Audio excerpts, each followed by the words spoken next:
Dans la vidéo d'aujourd'hui, je vais vous enseigner l'erreur à absolument éviter si vous voulez enrichir votre vocabulaire rapidement et améliorer votre langue. Et vous allez être vraiment très étonné parce que cette erreur, presque tout le monde l'a fait.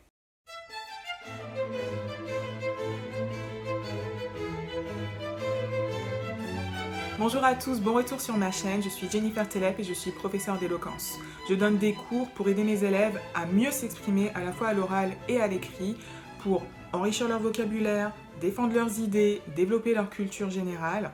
Et là, les cours, je suis en train de les lancer, ce qui fait que je vous offre un cadeau exceptionnel, une réduction de moins 50% sur tous mes cours d'éloquence. Et cette réduction, elle ne va pas durer pendant très longtemps, c'est une durée limitée, donc si vous voulez en profiter, c'est vraiment le moment.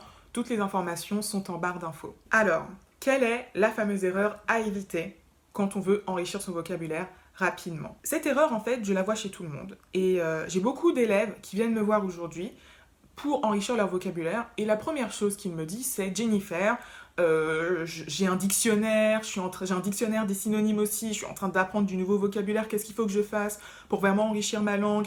J'apprends de nouveaux mots chaque jour régulièrement, mais ça ne fonctionne pas, je n'ai pas l'impression de mieux m'exprimer. Eh bien, c'est normal en fait. La grande erreur, c'est de privilégier la quantité à la qualité. Je répète, l'erreur, c'est de privilégier la quantité à la qualité. C'est-à-dire de favoriser en fait le nombre de mots. Vous pensez que pour enrichir votre vocabulaire, il faut connaître plus de mots, plutôt que la qualité, qui est comment vous utilisez les mots que vous connaissez déjà. Mais petit disclaimer, petit avertissement, cette erreur-là, elle concerne vraiment les personnes qui parlent couramment français, qui parlent, lisent et écrivent couramment le français. Ça ne va pas s'appliquer aux personnes qui sont FLE, dans le monde des profs de français on dit FLE, donc français langue étrangère, pour lesquels le français est une langue étrangère, qui n'ont pas grandi ou qui ne vivent pas depuis plusieurs années, voire toujours, dans un environnement francophone. Donc là, je m'adresse vraiment aux francophones, soit c'est votre langue maternelle, soit, même si c'est pas votre langue maternelle, vous avez toujours vécu dans un milieu francophone, ça s'adresse à vous. Prenez l'exemple d'une personne, une personnalité que vous appréciez ou d'un livre, d'un article récent que vous avez lu. Il est très probable que les mots que la personne utilise ou que vous avez lus, vous les connaissiez tous, voire presque tous, au pire. Peut-être qu'il y en a 2 ou 3 que vous ne connaissez pas, mais globalement, vous les connaissez tous. Mais pourquoi vous n'êtes pas en capacité de mieux vous exprimer? Si vous comprenez tous les mots, vous voyez bien que ce n'est pas une question de quantité, d'avoir plus de mots. C'est une question d'utilisation du langage. C'est très important de le comprendre. Quand une personne veut apprendre une nouvelle langue, donc moi par exemple, quand j'ai appris l'anglais à l'école, en effet, je devais apprendre le vocabulaire de la salle de bain, le vocabulaire au restaurant, le vocabulaire à l'aéroport, etc.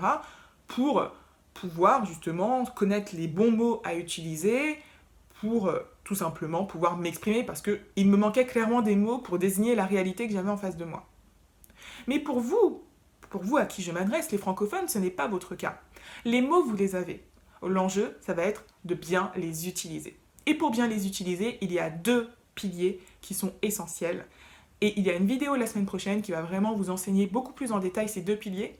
Mais je vais déjà vous les présenter ici rapidement et surtout vous donner un exemple pour que vous compreniez bien ces 2 piliers, qu'est-ce que ça veut dire concrètement. Et cet exemple, c'est le Rubik's Cube. Donc ici, j'ai un Rubik's Cube, j'ai acheté, je ne sais, je crois il y a 15 ans, quelque chose comme ça. Je ne suis pas si vieille que ça, mais voilà, il y a bien longtemps.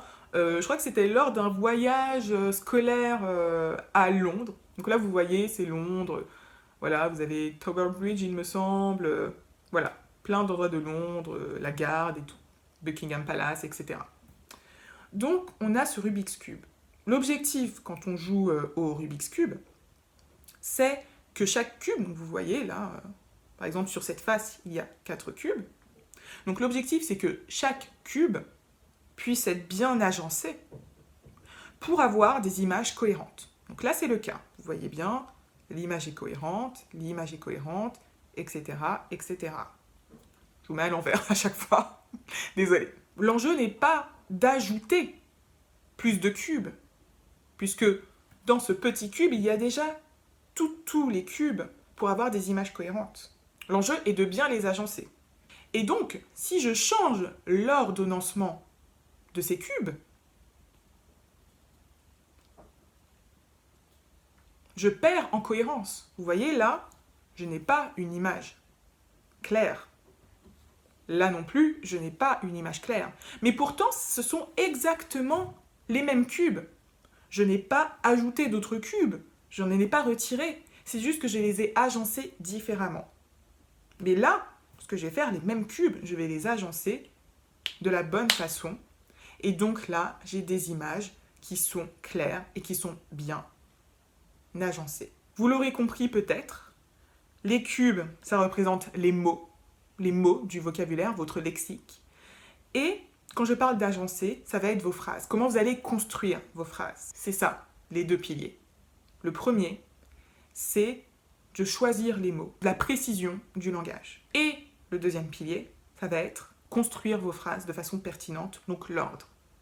La précision des mots et l'ordre des mots, comment vous allez les utiliser. Et je le rappelle, il y a une vidéo la semaine prochaine qui va préciser ces deux piliers beaucoup plus en détail, mais j'aimerais bien vous donner un petit exemple pour que vous compreniez clairement comment ça peut se manifester en fait, ce manque de précision du langage, ce manque de vocabulaire comme vous dites, qui est en fait une utilisation du vocabulaire, des mots que vous connaissez, qui n'est pas suffisamment qualitatif et qui manque de précision et vos phrases manquent de construction.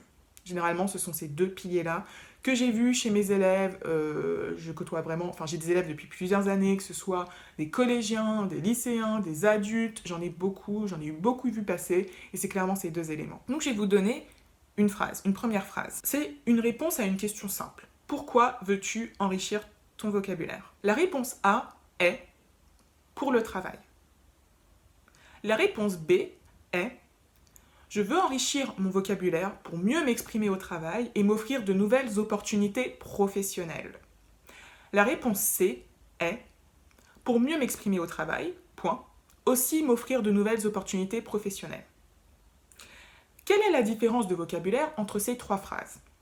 La première, c'est clairement pas seulement du vocabulaire basique, mais vous voyez bien que la phrase est mal construite. Il n'y a pas de sujet, il n'y a pas de verbe pour le travail.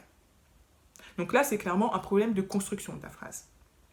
Et d'ailleurs aussi, ça manque un peu de précision. La précision, ça va être dans vous, ce que vous voulez exprimer comme idée pour le travail, c'est-à-dire pour écrire, on ne sait pas trop. La deuxième réponse, qui est la meilleure, vous l'aurez compris, vous l'aurez senti, pourquoi elle est intéressante? Parce que, déjà, c'est une phrase qui est complète, il y a sujet, verbe, il y a des compléments qui précisent ce que l'on veut dire. Et il y a deux raisons.